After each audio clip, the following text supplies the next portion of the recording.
जे जे पॉकेट्स आहे तिथे या जागा त्यांना मिळणारच आहेत. त्यामुळे काँग्रेसनं खूप काही वेगळा परफॉर्मन्स दिला असं मला वाटत नाही. उरलं लातूर. लातूरची निवडणूक खरंच काँग्रेसची निवडणूक होती की फक्त अमित देशमुखची होती? हा सुद्धा प्रश्न आहे. कोल्हापूरची निवडणूक ही खरंच काँग्रेसची निवडणूक होती की ती सतेज पाटलांची निवडणूक होती? हा प्रश्न आहे. चंद्रपूरमध्ये नक्कीच मल्टी लीडर एक होते, म्हणजे वडेट्टीवार आहेच. मात्र तिथे प्रतिभा धानोरकर हा सुद्धा एक फॅक्टर आहे आणि त्या दोघांनी करेक्ट वेळेला स्वतःचं भांडण मिटवलं हे सुद्धा तिथे महत्वाचं होतं. मात्र मला वाटतं काँग्रेसच्या परफॉर्मन्सकडे थोडंसं ह्या चष्म्यातून बघणं गरजेचं आहे.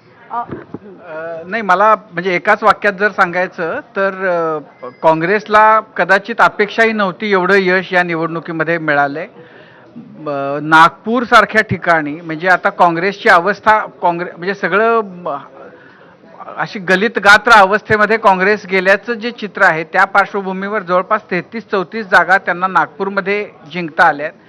लातूरमध्ये रवींद्र चव्हाणांनी त्यांना एक फुलटॉस दिला आणि त्याच्यावर काँग्रेसनं सिक्सर मारला की विलासरावांना लोक विसरतील वगैरे या प्रकारचं अत्यंत अपरिपक्व आणि म्हणजे राजकारणामध्ये कधीच बोलू नये असं वक्तव्य करून त्यांनी तिथं अमित देशमुखांनी जे प्रयत्न केले होते त्याला आणखीन बळ दिलं, त्याचं तिथं यश मिळालं. सतेज पाटील यांच्यासाठी ही अस्तित्वाचीच लढाई होती आणि त्यांनी खूप निकरानं लढून तिथं नंबर 1चं आलं स्थान. मुंबईमध्ये काँग्रेसला या गोष्टीचा पश्चाताप होत असेल की त्यांनी उद्धव ठाकरे, राज ठाकरे यांच्याबरोबर का जमवून घेतलं नाही. जर त्यांनी जमवून घेतलं असतं तर त्यांच्या आघाडीला आणखीन मोठं यश मिळवता आलं असतं असं त्यांना नक्की आत्ता वाटत असेल. पण मी या मताशी सहमत नाहीये. हे तिघही एकत्र आले असते तर पहिलं त्रांगडं झालं असतं जागा वाटपाचं. आणि दुसरं की मनसेला सोबत घेऊन जो मूळ काँग्रेसचा मतदार आहे दलित मुसलमान त्यांनी कशी प्रतिक्रिया दिली असती हा एक प्रश्न काँग्रेस पक्षश्रेष्ठींसमोर होता, म्हणून ती आघाडी झाली नाही. तो कायम राहिला असता.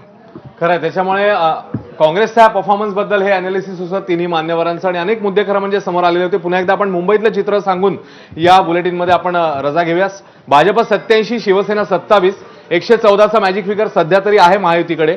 त्यानंतर 114, 72 ठाकरेंच्या शिवसेनेकडे जागा आहेत 72, काँग्रेस मित्रपक्ष 22, राष्ट्रवादी 3, इतर 10, मनसेच्याकडे जात आहेत जागा 6, ठाकरे 65. ही मुंबईतली सध्याची स्थिती. तिन्ही मान्यवरांचे आभार या चर्चेबद्दल.